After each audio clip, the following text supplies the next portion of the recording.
All right, we are live at Patty's Aquatics, and this is Below the Dirt, or below, it's Beyond the Dirt. I didn't even say my name right. Um, and we're here with Joe from PriceTag Aquariums. Thank you very much for coming on. You're welcome. Um, so how was your long holiday, or maybe it wasn't a long holiday weekend for you, but how was your Thanksgiving and such? Well, it felt long for me. Long story short, Thanksgiving, the actual day wasn't that great. We had to go to the ER, so that wasn't fun. That's nothing a mom and dad never want to do for their kid. So No. all is good right now. It's just recuperating. And I ended up getting sick too, so that wasn't fun. Yeah.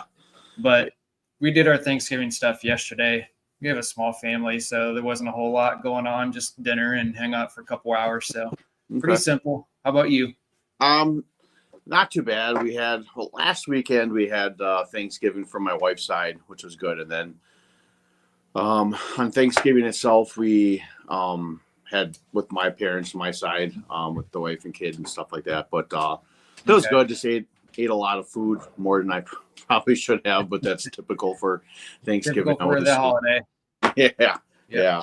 And then last night we had my wife's cousin was diagnosed with kidney cancer, so we had a party for him, and it was because he has a surgery, I think, in like 2 weeks. So it was kind of just it was kind of like a say goodbye to your kidney party. It was just kind of like to have some fun and camaraderie, just to kind of show everyone supports them and stuff. But so that was a good time too. That's good. Till the end of it,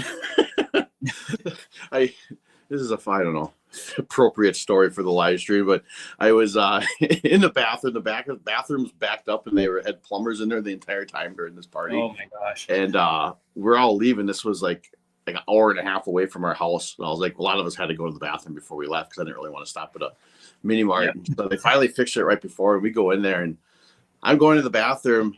I'm not even paying attention. All of a sudden, I look down, and I'm like, I don't see a stream going into the urinal. I look like, what the frick? I'm like, oh my God, I wash my hands. I freaking pissed all over the front of my pants. Oh my gosh. My brother-in-law's in the bathroom too, going that, and I'm just like, look what I did. What is going on? I was laughing. You gotta be kidding me.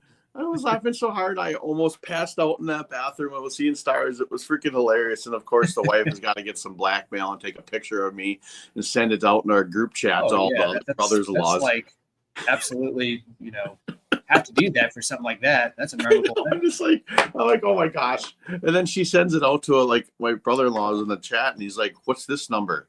She's like, what do you mean? She goes, it was like random number she must have sent it to. I'm like, oh, so you sent a picture of my piss pants to freaking somebody I don't even know. Great. Probably something like a provider of some sort, that you don't want to send out. I know. So that was a very interesting moment last night with lots of laughing, lots of memories. Absolutely. Time to come. I'm sure that would get brought up every Thanksgiving now. Yeah, I know. Yeah, it will be more than every Thanksgiving. I'm sure I'm going to wind up having a new nickname. Yeah. Which it is yet, I don't know, but I'm sure my brother-in-law will think of something. So anyway, beyond the bathroom. Yes, there's a new name. Let's talk a little bit about you. So I typically ask everyone that comes on here, how did you get into the hobby? 2020 was, as we all know it, a not so good year, but shockingly enough, it wasn't a bad year for me because that's when I started the hobby back up for myself. And it all started with a fish tank stand that my dad had in his basement. And we were all in the process of moving because we were getting in the beginning of the year. We were moving my parents around, my grandma's around to a new house. And then we moved into a house as well. So it was a whole big moving process. And within the whole process, that's when we found that fish tank stand. It was a 29-gallon. I got it started with a community tank. I'm looking at that tank currently with mollies in it. And then it just kind of spruced from there. And then I started my YouTube channel probably about a year and a half later after that. So that's when I decided I wanted to share my fish keeping hobby with the community and see where it goes. So it's been doing good for me so far. So, no, go ahead. I've gone from one tank to, of course, the good old fish keeping MTS syndrome. So yeah, we've all had that. I mean, I think that started with me too. Like I first got into hobby probably like 30 years ago. I got out of it for a little while in between, but like that multiple tank syndrome thing is a real syndrome. It's inevitable. I don't think once you get one, it's just one of those things. If you have the room and space for it, and your current living conditions allow it, it's gonna happen. Yeah, that's what my wife keeps telling me. There's no more room for anything down here, and because my fish room is probably like 15 by maybe like 10. It's a smaller room, but I try to put as many tanks in here as I can. And she's like, "There's no more room." Stands and everything. You're like, wait, I think I can make this work. Yeah, I'm like, don't tell me there's not any more room. I'll always find room for more. And I actually have like totes that I have on the floor underneath my stands now too. I'm like, I told you I could find ways. Yeah, there is a will. Where there's a will, there's a way. Yeah, exactly. I could technically, if I wanted to, expand even further, because right now this whole entire room is heat controlled, so I don't have any heaters in my tank. Mm-hmm. But if I really wanted to, because I still have all my heaters, I could like put another tank in the other room, but I would just have to keep the heaters on all the time because the other room gets a lot chillier. So I would like to try to figure that out in here, be having more heat controlled. My problem is, well, my fish room is right by my furnace, and it's kind of open concept. It's in my basement. It's kind of open concept, an older basement, an older home. Yeah. So I'd have to almost wall it off somehow. But I've been trying to kind of go to a lot of more like colder water species for the most part, so I can kind of get away from the heaters some. But not all of them are, so I still have to use those. I hate heaters. I really do hate them. I don't know if you know about this, because I can relate to hating heaters as well. And what got me this whole idea, and I was able to afford this too, is, long story short, I had a tank because I have a fry operation down here, and I had a 20 gallon long tank that had about 35 or so ACI yellowtail, and they're about 1.5 inches, 2 inches long. And the heater malfunctioned for the first time. Instead of just dying off, it went the opposite direction, and the heat went up. And when I came back down the next day, because they were all fine in the evenings, I came, home, that evening and checked on them, everything was fine. And then the morning or throughout the night, the heater must have went off, and the temperature was like 94, 95 degrees in the tank. So it destroyed all. I came downstairs to a pile of dead fish. Yeah. It's not good. So ever since then, that's when I looked into it and decided to do this temperature control thing, removing all the heaters, because all these tanks have a lot of fish in it, and that's something I want to eventually earn a little bit of money on, at some point in the future. So yeah, I had that happen once in one of my tanks. I think I only had plecos in there, and it wound up getting up to like 90 some degrees, and it wasn't good. That's when I kind of looked into temperature controllers.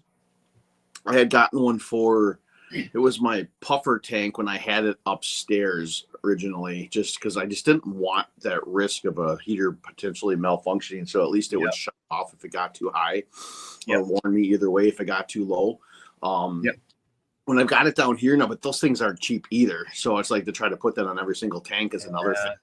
They're like what, $20-$30 a piece, because I have one upstairs as well. So yeah. So what I've been getting now, well, I shouldn't be getting through Higer, when I would do some review videos, there were some heaters they were offering. They're ones that had built-in controllers with it. So like, oh, okay. Now I like that idea. That way, at least I have a little bit of a security blanket with that heater itself too. So I'm going to at least get a warning, and it's going to shut off if it gets too high.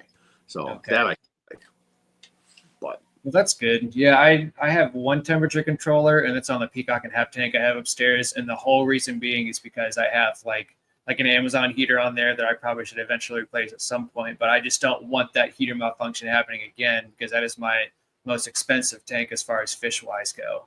So if I were to lose all the fish, it would be like the worst thing to happen. And oh, absolutely. That's the thing. If you're sticking that much time and money into these tanks, you don't want it to have a big die off because of a heater, because of a piece of equipment.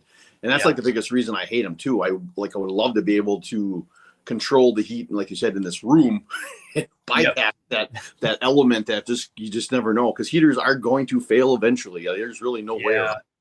I've had heaters fail me before, but it was always the opposite. Yeah. And they just don't work, or they just kind of kick on and off barely, and it's barely enough to keep the temperature around 70 degrees. And it's like, oh, it's probably just failing, so I'll just pitch it and buy a new one, sort of thing. No big deal.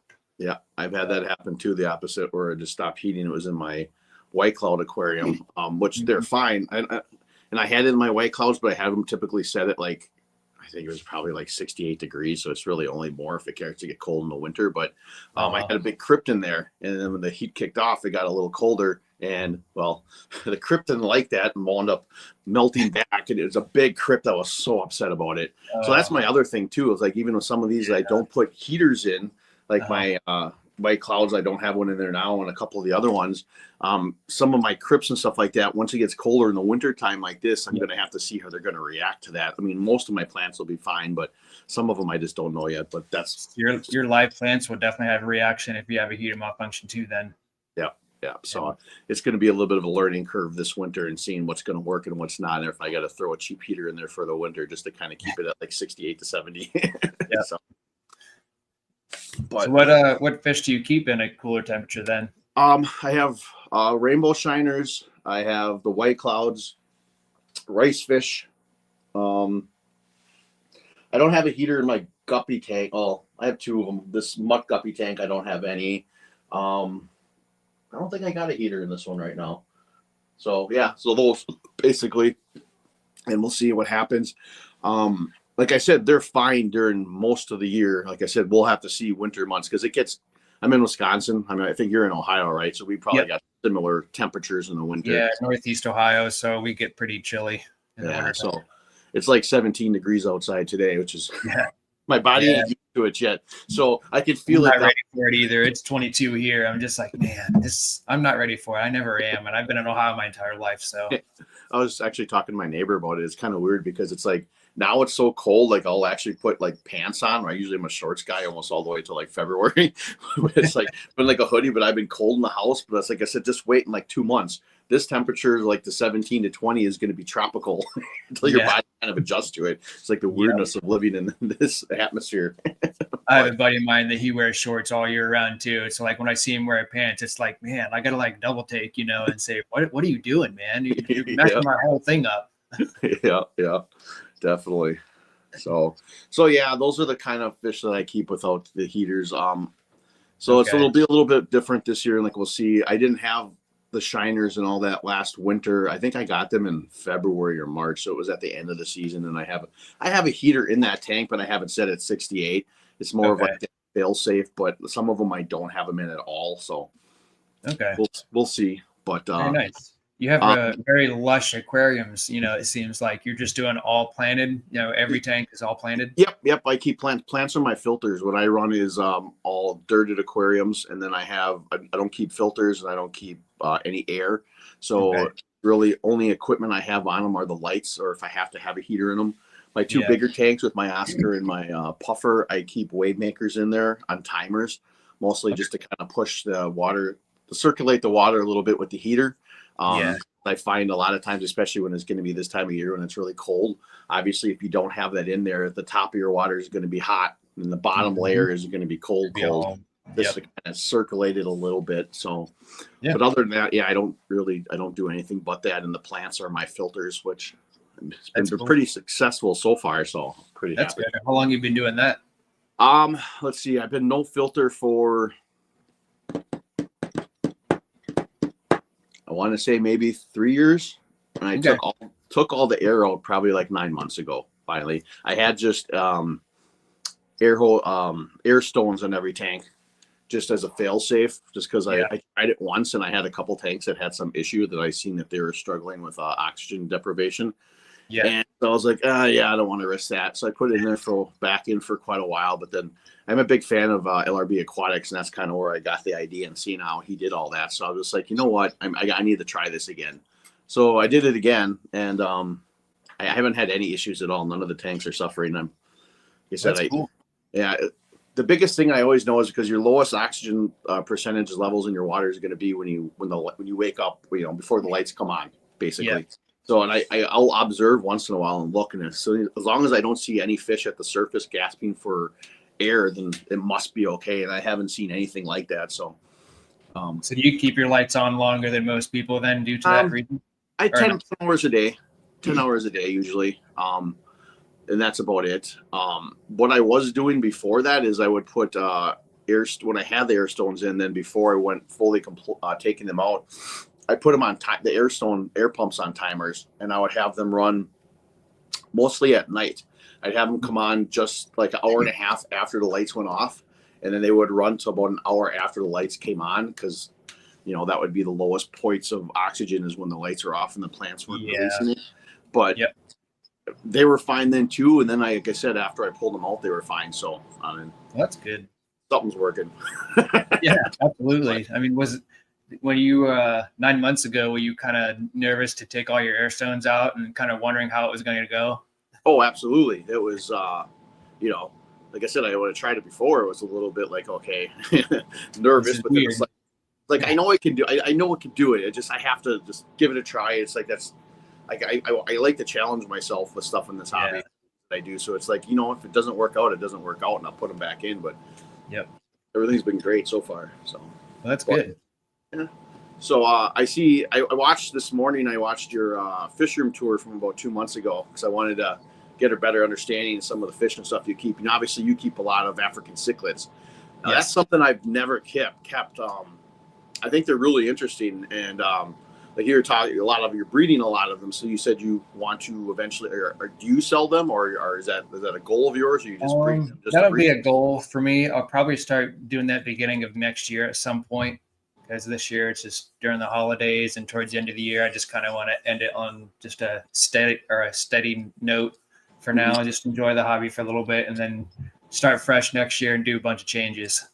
Okay. So, it's been fun so far. I have plenty to look after, so it keeps me busy.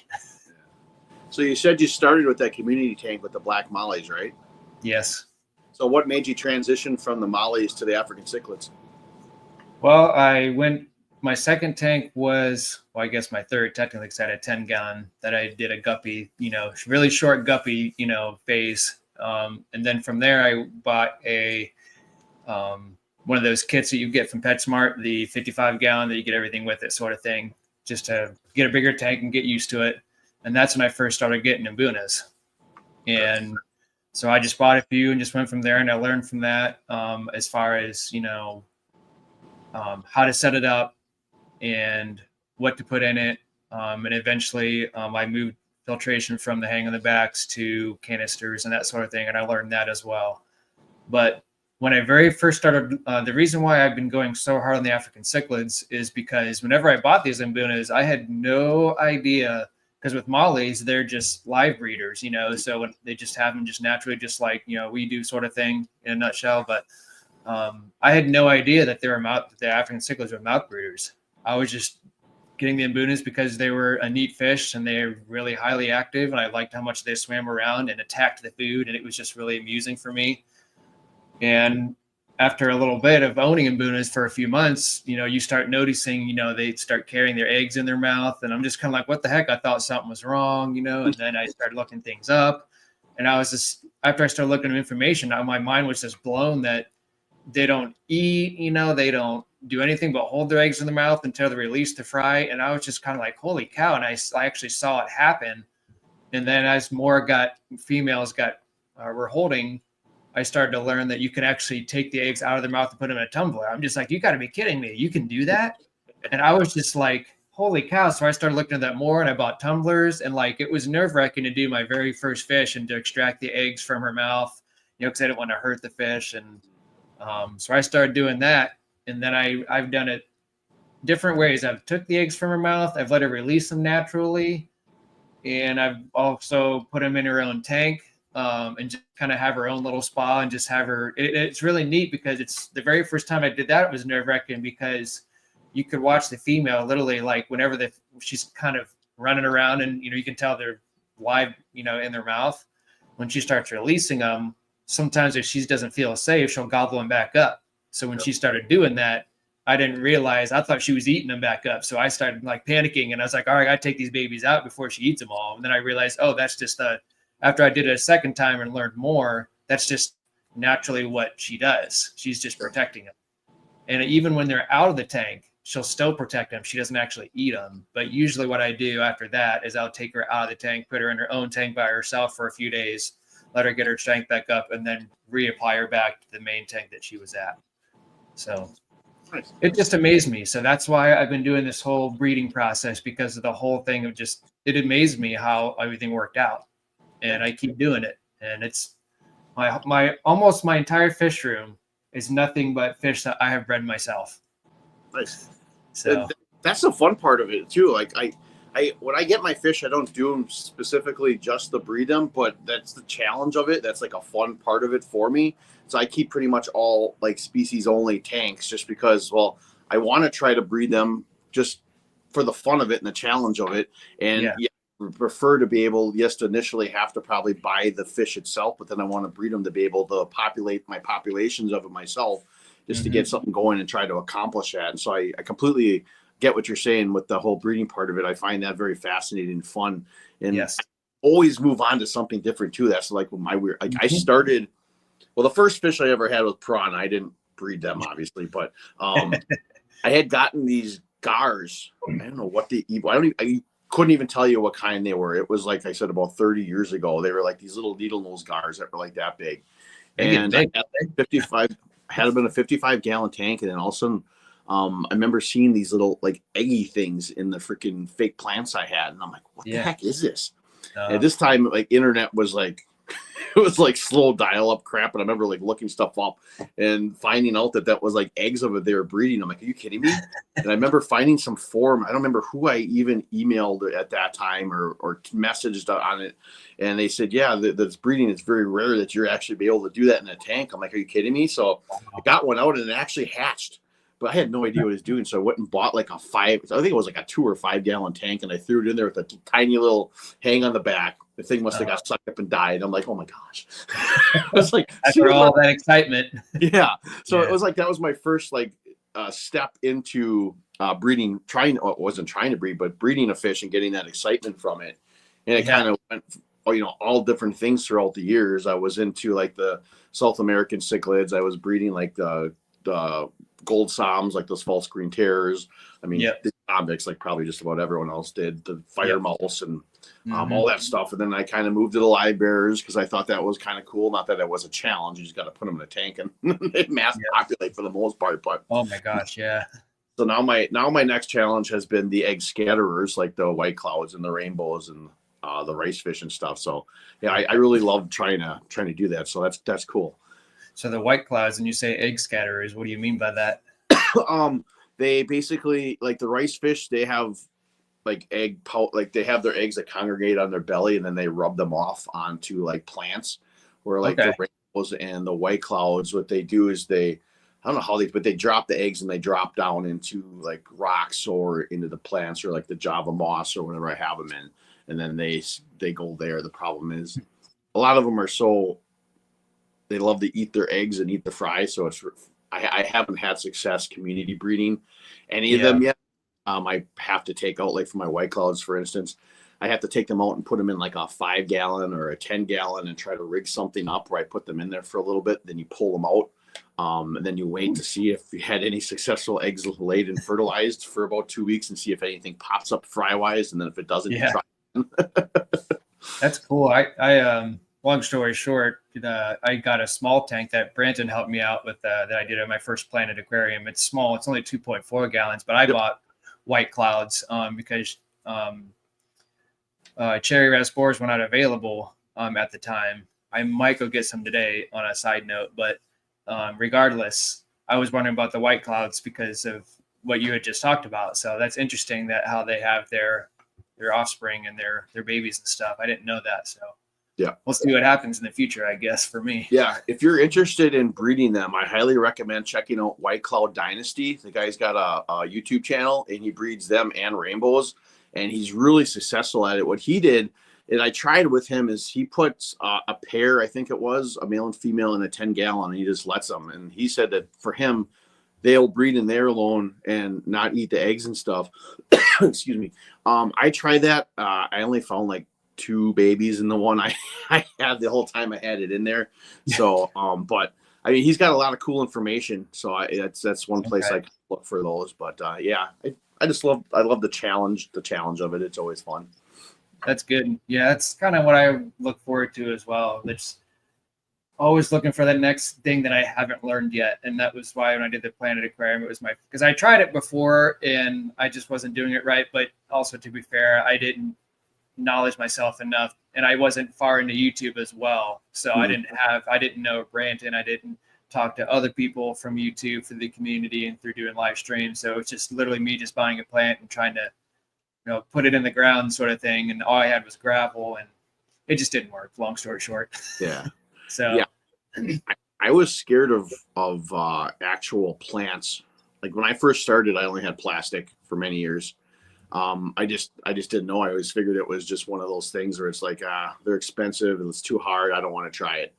And then when I got back into the hobby, that's when I came across Corey from Aquarium Co-op.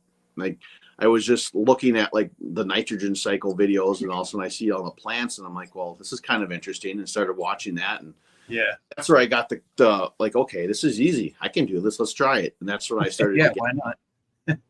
And then all of a sudden, yeah, I actually have.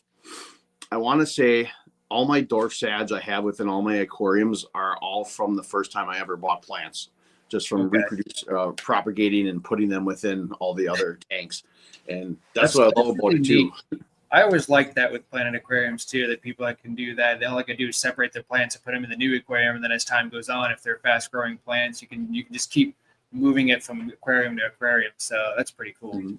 I mean, yeah, if you look at my tanks, a lot of the times they're about like 3 or 4 of the same different types of plants. So that's because I I use them for all of them. It's a lot cheaper that way too. Yeah, it's like I said, Ludwigia, Pogostemon, Stellatus octopus, dwarf sag. Those 3 are the main plants. That's your staple plant right now. Yeah, yeah. Just like, hey, they grow fast and they're really good, especially for these dirty tanks for sucking up those nutrients, especially in the beginning. So they grow really well. So yeah, I'll keep doing it. So I was going to ask you something. I can't remember what it is. It'll come to me. Had something to do. So with Planet Aquariums, then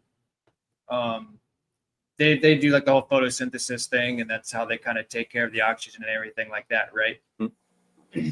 That's just how everything survives, and you don't have to worry about anything else. And what's the benefit about that is if you're a power outage, your fish are still going to survive. You don't have to worry about having a backup or a UPS or anything like that. Everything is still going to be there. That's a huge benefit for your sake. So absolutely. Keeping things simple, which is always nice to have in the hobby. Yeah, that's what I love about it too. It's like I know some people like the sounds of the water trickling and the air pumps and stuff. I like coming down here to just pure quiet. And like you said, the power goes out. I know really for me, the only thing I got to worry about is really the heaters in the tanks that need the heat. Yeah. I mean, the lights itself will give off a little bit of heat in the water too, obviously. But yeah, so that's the only thing I worry about. Like I know there's been some winters where the power went out. Well, I know what to do. I have totes of blanket. My wife is a blanket hoarder for just in case there ever is an emergency in the middle of winter, which is a good thing. So I'll come down here and I got a tote and I'll throw blankets all over the tanks if we ever have power go out, just because that's really my one main concern. But yeah, it's very awesome. That's great. But I was going to say, I seen with all of your African cichlids, have you ever thought about or tried any type of plants you could try to put in there? No, I know that's very limited to what you could possibly try with them because of their nature in general. But I thought I have read once, like some people have been successful, like Anibius or like Java fern or stuff like that you can put on like a plant or put on a rock or a piece of wood or something like that. I haven't personally tried anything just because everything I've read, they tend to tear things up pretty much just because that's just in their nature. Okay. The only person that I know, and he's in the chat now, is Jesse, that he's put plants in his Mbuna tank. So he could probably answer that question a little bit better. Yeah. He said Java fern works. So, and Asian water ferns. So Brent, and I think he leaves them float like just in the tank. So they just kind of run around in there for a little bit. But I just personally haven't done it because I just choose not to for the time being, because what I'm doing right now is working. A lot of the fish are small, but the way that I set up my tanks, I'm pretty happy with how everything's going. So I just really haven't had a desire to do Yeah. plant in any of my African cichlid tanks for now. Yeah. Well, the only reason I asked because I always, like I mentioned before, I like to try to challenge myself with these dirty tanks, and I would love to try African sometime with it, but I don't know if I'd be able to be successful because of the plant load and the options of plants I could use. Yeah. And, I know there are some plants I could put in there, but I don't know if I could get many that would be able to actually go into the substrate, which would defeat the purpose of the dirt itself. So, yeah, especially if you get a lot of like in Boone, is they just love to just dig in the sand, and depending on what cichlid you get, some of them strictly are like diggers. They're just going to dig into the sand. So you almost have to get kind of like what Brandon said on the last thing that he said he uses Anubias. So I'm assuming those are the things that like anything that attaches to something and has grown to it's been there for a while, so it has time to attach to something. So that seems like it'd be useful in that nature. Yeah. At least from what I understand from what he said. So. All right. Well, that's still on the back burner anyway of my thought process because I don't have room for another tank right now anyway. But it was like I'll sit down here sometimes and just think like, what else could I try to put down here and try with these things? I have a little bit of a list, but that's always been one of them. But that's gonna be one of those hard ones. So that's one of the things that I want to do too with my tank upstairs, because the 29 gallon, the very first one I started with, I'm looking at now. That used to be upstairs. It's obviously now down here. And what I did was my mollies are just being produced so fast that I just brought all the mollies down here, and there's still some upstairs, but I made that my community tank, and I just moved my community fish into a 46 gallon boat front. So I want to turn that one into a planted tank eventually at some point and try to do that again as well. So I think that would be my next challenge for next year, on top of getting these fish to eventually sell. And I'm going to keep some for myself, but that'll be another thing to talk about too today if you want, about future plans. Yeah. What I forgot what I was going to say. Drew a blank. I've done it too. Oh, I was going to say too, I was looking at your channel and I seen you do if I could speak, you do a lot of review videos as well, which I find are cool because I do similar. Like when I first got into into the YouTube thing, and you get a little bit bigger and you get some of these companies reaching out to you to like review things. I thought that was very cool, to be able to like, oh, you're going to give me something for free to review it. What were your feelings on it? Like, were you excited about that? Do you enjoy some of the stuff? Because I know for me, it's like kind of like I like the stuff, but I'm not gonna lie either. It's like if you give me something and I don't like it, I'm gonna tell you I don't like it. So it's like it's very hard to do a product review on something you're not 100% on. Yep. My last live stream, there was a lot of live streams going on that night, so there wasn't a whole lot of people on.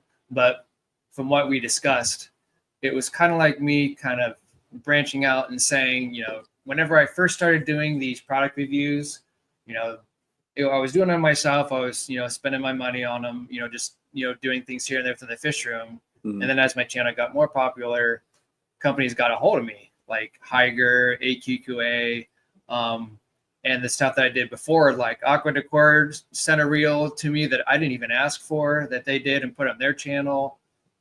And then Aquatop, they did something for real for me through Instagram, and it was like, wow. And then like Higer got a hold of me, and then AQQA did. So it was very nice that my channel started getting recognition, and I started doing the product reviews for them. And it was good. It was a great learning experience, and I liked doing them. But there comes a point in time to where, long story short, that if I want to do a product review, I don't want it to feel like it's homework. I want to do it because I want to enjoy it, and I'm fully 100% in. I'm getting the value that I want out of my audience and myself to put out there. Mm-hmm. And I've been doing the last several reviews have been nothing but product reviews that have been sent to me. And I think I want to, like, if I get one, I probably won't do one for a while. If I do a product review, it's going to be something that I want to do, that I buy, that I want to share with the rest of you guys and my experience with it. It's something that I like to do because I feel like I get a lot more out of it for myself. Yeah. So I'm going to be leaning towards that direction and taking a break from the product reviews for now. Yeah.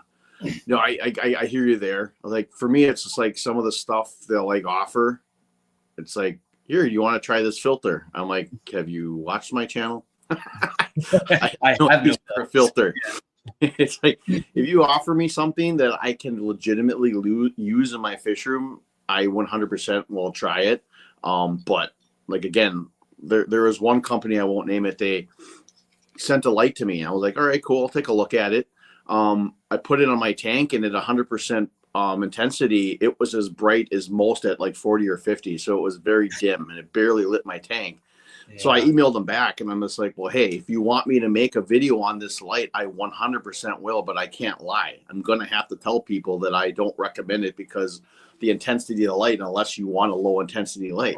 And then they're just like, well, could you not do a review video on it then? Just maybe mention it in another video. I'm like, whatever. So, but so there are some of that in other companies too, that like, they'll give me something and I'll have it for like a couple days. Like, oh, could you get that out in like a day or two? I'm like, no. Like, as YouTubers, this isn't our lifestyle. We have family, we have jobs, we have things that we have tank maintenance or, what have you. We have things to do, I even told a company too, like, well, I'm letting you know that like I work the next 6 days and then I got to do my own tank maintenance and then I got to spend time with the family. But I'm sorry, family comes first. So, I mean, it is what it is. And I'll get to the video when I can. Well, and for me too, it's just like, I want to use it for a while. If I'm going to sit here and talk about something and show it, I want to have a little bit, more understanding about it. And I want to know if it's something that's actually going to be worth like giving a good word to. And that's so hard. Even with that, even if I wait 2 weeks, it doesn't mean it's not going to fail in 6 months. It's not like an aquarium co-op where they can test their products for like a year before they start talking about it, and these aren't our products, but like, I hate putting like my name, not my name, but like give my word on like, oh, I like this thing. You should check it out. And then it winds up being crap, Yeah. So that's where I kind of lie. It's kind of like, ugh. But, I'm getting to that point where, I mean, companies have sent me lights quite a bit for my tanks. I think I only got like 2 of them I want to get lights for eventually if they want to offer. But beyond that, there really isn't much more that like I need. So it's like, it it's really really for me too. So like, trip my trigger. Yeah, I agree. There's really not a whole lot that I personally need myself. So like with product reviews, the only thing that I would buy would be like an upgraded sponge filter because my whole thing downstairs is run through an air compressor sort of thing, So if it's something that I'm just upgrading my current stuff and it's fairly newer than what I already have, then I deserve to say, hey, this worked really well for me. So I feel like I should do a review on it because that made sense. Yeah. So absolutely. what was my my last video here? Let me look real quick. My like for example, I didn't get like a whole lot of views, which is perfectly fine. But I talked to a few people about this on the video and on my live streams and stuff. And I even talked to Ben Ochart because I was at Ohio Cichlid Association about it too, because we started talking about canister filters. But that Sun canister filter that messed up on me because the light inside it burnt everything to it. Like I just felt like if something like that happens to me and people don't know about this, I feel like that I should share that with the community because if someone doesn't know about it, then that lets me know, as a memorabilia of saying, hey, remember this happened on this day and this time. And I have a history about it. And if I said, oh, well, how long ago was that? Let me look at my videos and be like, oh, it was that long ago. And this is what happened. If I never need to refer back to it. And if people don't know about it, then I can say some people like, oh, I was going to buy that. Now I'm not sure if I'm going to buy that because of that reason. Or, hey, don't use that LED light. So that's why I feel like I get a lot of value out of my videos and reviews and stuff. Oh, absolutely. I think people actually, they look for honesty when it comes to those, especially probably from more of our smaller channels like ours. I mean, the bigger guys are obviously going to they'll get honest reviews, but like with us, it's like, if someone's actually saying like you did with that filter with that malfunctioned, it's going to make it a little more like, well, do I really want to get this, or maybe I need to investigate a little bit more. So I find that's really cool too. I did see your last. I was going to say, even just real quick, even on my last product review that was given to me, it was something that was very different, and Jessica can relate. But in a nutshell, it's something that is useful, but at the same time, it really wasn't feasible for my situation. And I even said that in my video. I'm like, this works, but it's not really going to work for my situation.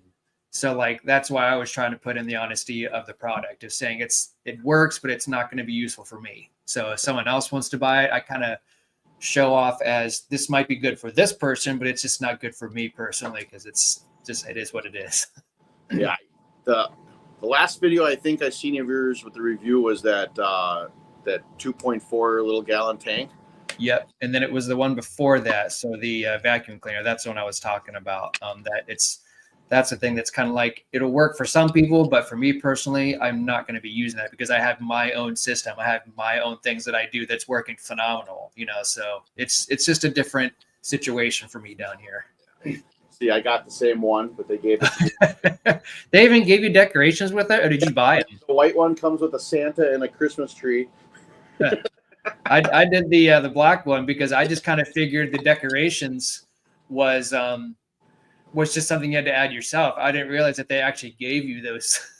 Yeah, they came with it. That's what I didn't know it was coming with it either. I opened it up. I'm like, there's a Santa and Christmas tree. Like, apparently now I got to get this out before Christmas.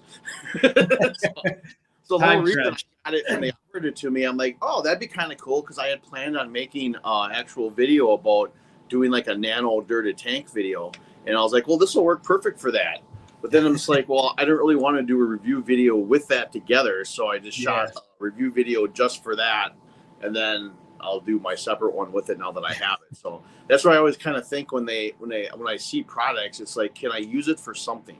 And if not, well, then there's really no point. Like I said, I'm getting to that point now where it's going to be like, well, I'm not really interested. Thank you very much. But if you ever come out with something that really, that can work for me, I'll greatly oblige. But I think AQQA, they're really trying to get themselves out there, especially with us small channels, because it seems like the longer I'm on here, the more I keep finding out about people sending out their products with AQQA and doing review products for it. Yeah. But it's kind of fun how you got that same one that I did a review on, because I guess it probably wouldn't have made a difference even if I knew if the figurines and the decorations came with it with the white version. Because they did ask me why I did not want the white version. I was like, well, I just want to do a general review of it. I don't care if it's holiday related or not. I just want to do it because I've never had a 2.4 gallon before, So it's just like, it's something new and different. So I just want, your basic stuff. I don't have to worry about putting on a Santa hat and putting my white sand in and putting my Christmas gear and be like, ho, ho, ho, here we go. A perfect Christmas gift for your kids. I just want to do a normal review and get my take on it, because it was all new to me anyway. So, I'm learning it regardless. So I was okay with the basic stuff. Yeah, it was a different one. I was like, why not? But so that's the fun part about all this review stuff is, like I said, I got from Higer, I got a automatic fish feeder that's hooked up with an app that has a camera, so I can actually plug it on, hook it up to my tank, and then I can feed my fish from wherever. Now, I found that to be interesting. Now, for me, most of my main tanks, I don't need it for, because I don't need to feed. I don't feed them every day. If I go out of town, they're fine for days. It's completely fine. But like what I'm using it on is a little 5 gallon that I've got a bunch of Medaka rice fish fry growing out in. So it's like, okay, I like to feed that 3 times a day. So that comes in useful for me for that, because now I could be at work at a break and be like, okay, feed my fish, let's watch it. All right, cool. And I get it 3 times a day. Yeah. So. That's cool. Did you like that auto feeder, or do you think it works well for your situation, or is it better for other people? Or I think it'd be pretty cool for just about anybody. I think it's about $100, so it's a little pricey. Okay. But if you just got like one tank or something, I mean, it'd be hard to put it on multiple. They spend that on multiple tanks, but definitely for a tank, if you're someone that is away from home quite often and you want to feed your fish multiple times a day, it's a decent one to give it a try.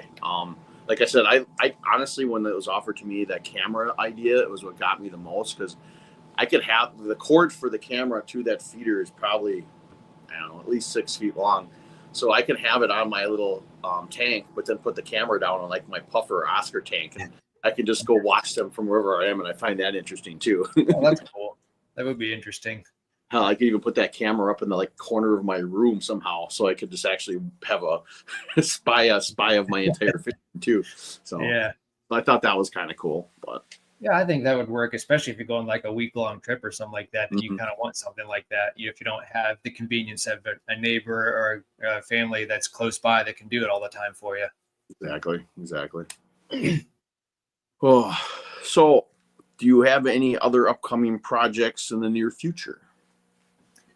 My future, I think what I want to do, I'm going to probably keep doing the fry business. Hmm. I had talked about rearranging some tanks to because I want to change them more into sand because there's some rocks on some tanks, but those are side stuff. My main thing I want to do is I'm probably going to move some of my mollies upstairs and probably give the rest to my local fish store or a friend of mine, depending if he wants them or not, just for room for another grow out tank down here.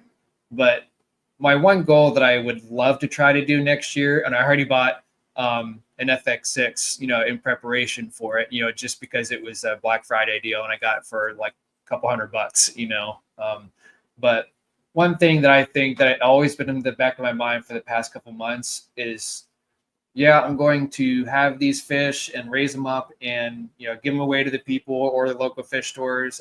I'm probably, because I did a bunch of live streams and a side note with various people. And the more I talk to them, that a lot of people don't really make LLCs because it's not really, worth it unless I'm going to make it, if I'm going to end up ahead, because a lot of the LLCs you got to, pay to have, and keep in business with and stuff. And I don't have the knowledge yet to know exactly what's behind it. And it seems like a lot of people, they just sell them to people they know, family, friends, people at local fish stores that they just get to know through YouTube. I know Curtis, from Skull Aquatics, he's sent fish to people and stuff. So I just have to know a little bit of knowledge.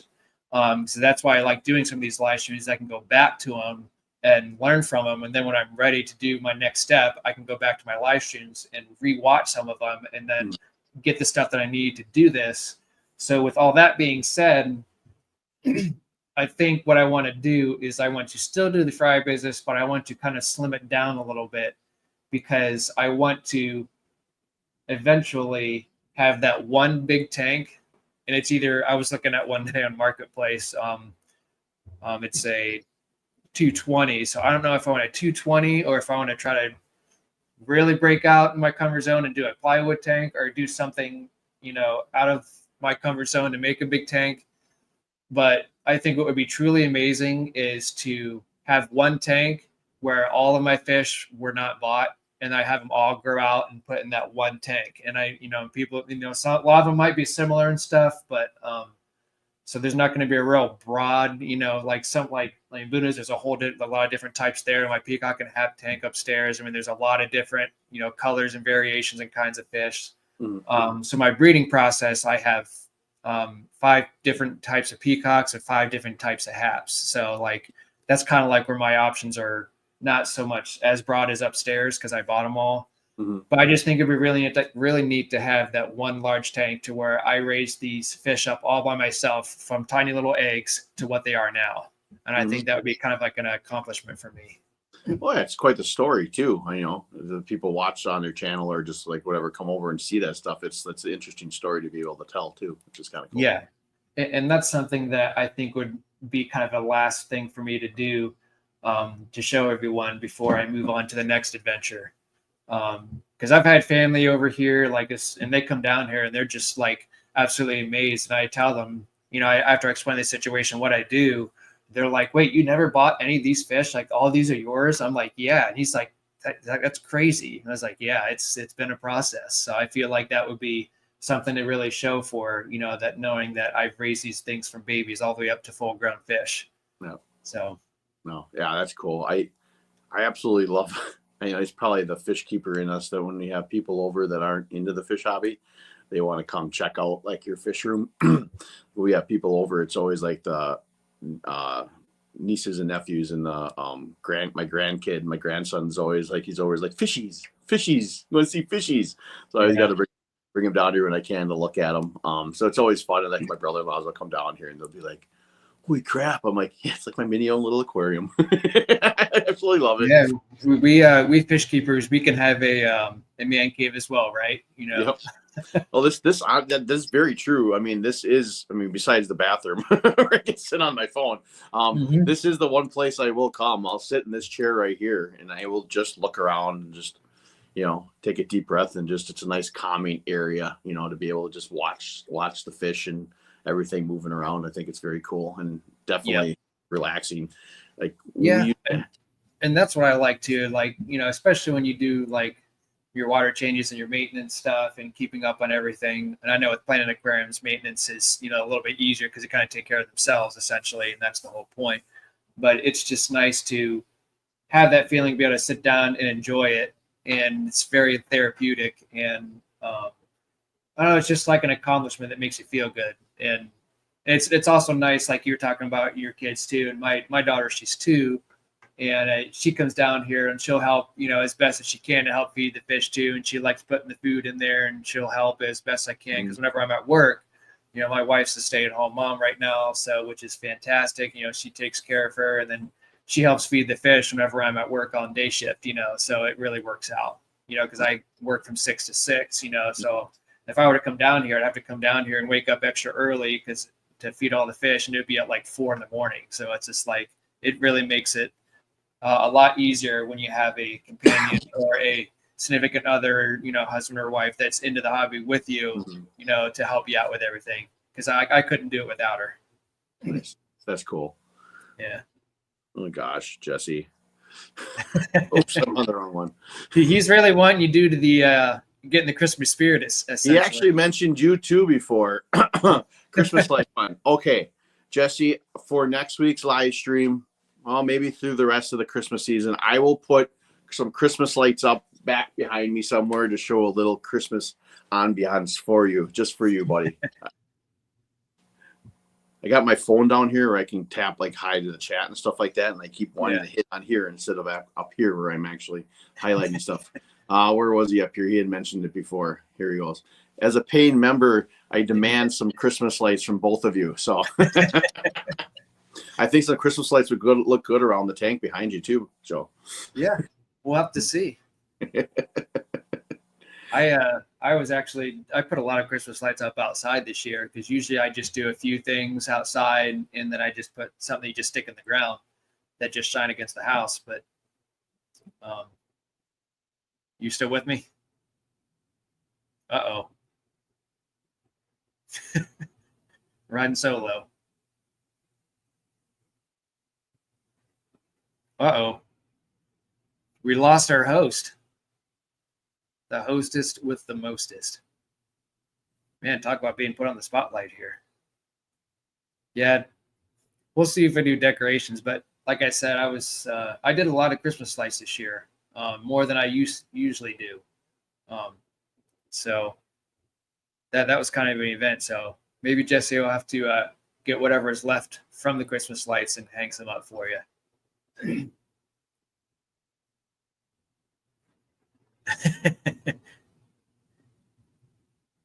It's now the price tag show.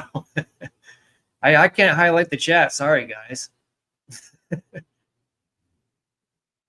Yeah, I think I'm a pretty good guest too.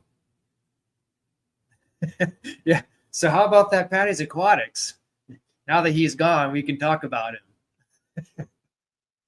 him. All of a sudden, it's just me, and then there were fewer. Who knows? Maybe I might get cut off here. Maybe I should just leave and see what happens.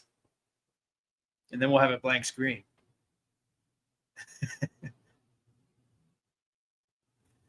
Yeah, I know. Grouch, you missed it. You're like, hey, what the heck happened? No, it's never happened in my channel. So this will be the first for me as well. It just hit the wrong buttons at the wrong time. It's all good. I know that if you guys know Vibes Aquatics, I think from what whenever I was live with him and Curtis and some other people, it was a lot of fun. We all got together. I think they even told me that Vibes actually at one point fell asleep on one of his live streams. You know, just all laid back. Hey, you're back. Can you hear us now? Why am I not hearing nothing? I can hear you. You must not hear me. On. Well, what the freak? What the heck? Song and dance. I don't hear anything, so I'm trying to figure out what's going on here if you guys can hear me. Yeah.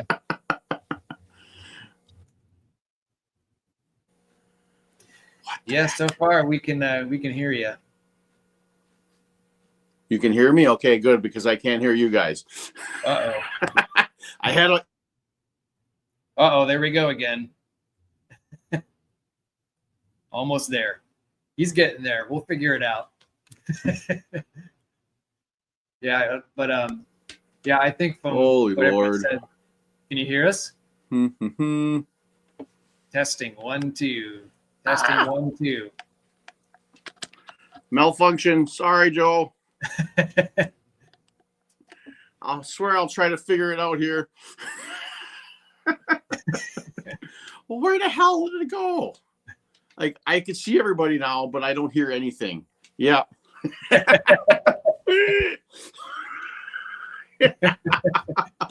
What the heck? We have to start doing sign language. This is the Patty's Aquatic Sign Language Show. And don't tell everybody that we're number one, if you get my drift. Yeah, where is my microphone maybe not unmute freaking mic. hooking up for some reason? Here, let's unplug it. Plug it back in, see if that works. Yeah. This is a great ending to the live stream, ain't it? You're doing good. You're okay. Oh, what the heck? It showed to hook back up to my microphone, and then someone else called my stupid phone, and then it knocked me out again. I don't know how I did that. How the heck? Oh my gosh. Let's see. Follow the light, Patty. I'm trying select pet. I'm going to ask and see. Maybe he leaves the studio and then come back in. That way it kind of resets everything. Yeah. Turn it, solve life problems. Turn it off and then turn it back on.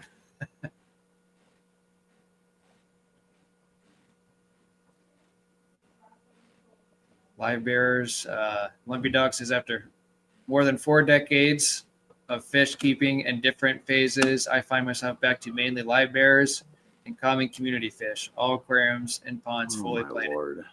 Yeah. I get that. I don't know what's going on, dude. I'm so sorry about this.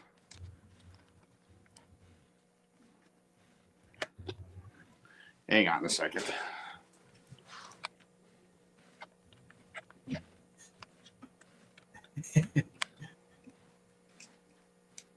Yeah, maybe I always say solve a life problems, just turn it off and turn it back on and maybe reset everything, because sometimes when you get a call, especially I don't know why it's muted on this end. Like,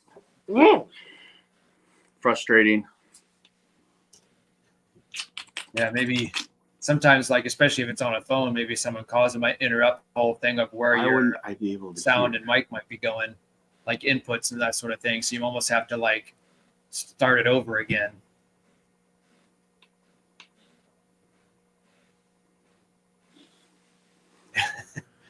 Remember for 6 months, Jesse.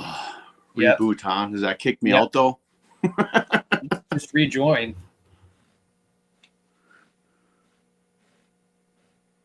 Rejoin. Okay. Yeah. I don't know if that's gonna kick me out. Will it quick the live stream out if I end it? Yeah, I don't know. Well, we'll see what happens. So stay tuned. Good luck.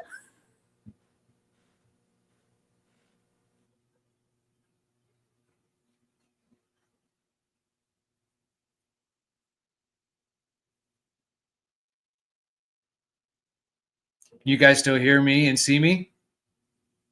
Am I still alive? Seems like I still am here.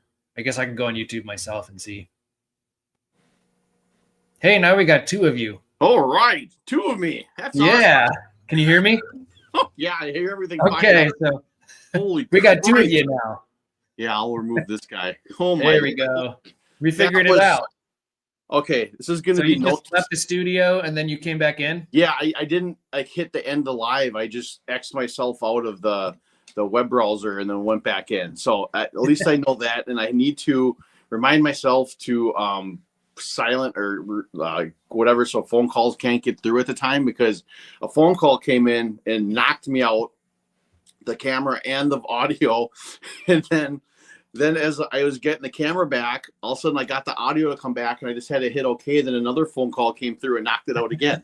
And I'm like, what? So have you thought about maybe like getting like another camera? So like maybe if you won't have this happen again, or are you just okay with your cell phone? Well, I'm okay with the cell phone as long as I Okay. remember maybe next time to freaking I don't remember what you Take call the it. calls off or mute them or something. So phone calls don't come through. Like a do not disturb sort of thing. Yes, do not disturb. That's the word I was looking for. Yeah. Yeah, that was fun. You got me on the spotlight for a minute there. I'm just kind of like, oh crap, what do I do now? I'm like, keep talking, Joe. Keep talking, Joe. Yeah. It was fun though. We had a blast. Okay, I'm glad you guys talked while I was gone. Yeah, we made it fun, so it is all good. That's Technical good. difficulties are always entertaining. So, Oh, geez, thanks, Jesse. I appreciate that. For the big old. All Brandon right. says, "Now just put mute Patty backstage." Yeah. Oh God, yeah, that was rejoin. Yes, that was definitely the experience. It's always comedy here at Patty's Aquatics. You never know what will happen. So, getting back to brass taxes here, I mean, what is your future plans then for the coming year? Yeah, I honestly just keep going with what I'm going with. I want to continue the growth of these tanks, see where they go. That Oscar cichlid, that's going to be my real temptation of seeing how that winds up going. Yeah. How big is he right now? He's probably 6 inches. He's probably an adolescent. He hasn't reached any type of maturity yet. So the coming months are going to be the biggest teller. Right now, the way I have it set up, he's never going to hit that dirt layer, so I know I'm fine there. It's going to be the plants, which are going to be the determining factor if he decides to be a butthead and want to tear them out, or if he leaves them. So right now, he doesn't touch them. I've never seen him touch them. He likes to hide behind the plants. Okay, hang out back there. So my hope is that it works out, and then I can achieve that goal. But I mean, it's always possible that it don't. So that's my biggest thing. Other than that, just keep going. I always strive for getting different species of fish in here too.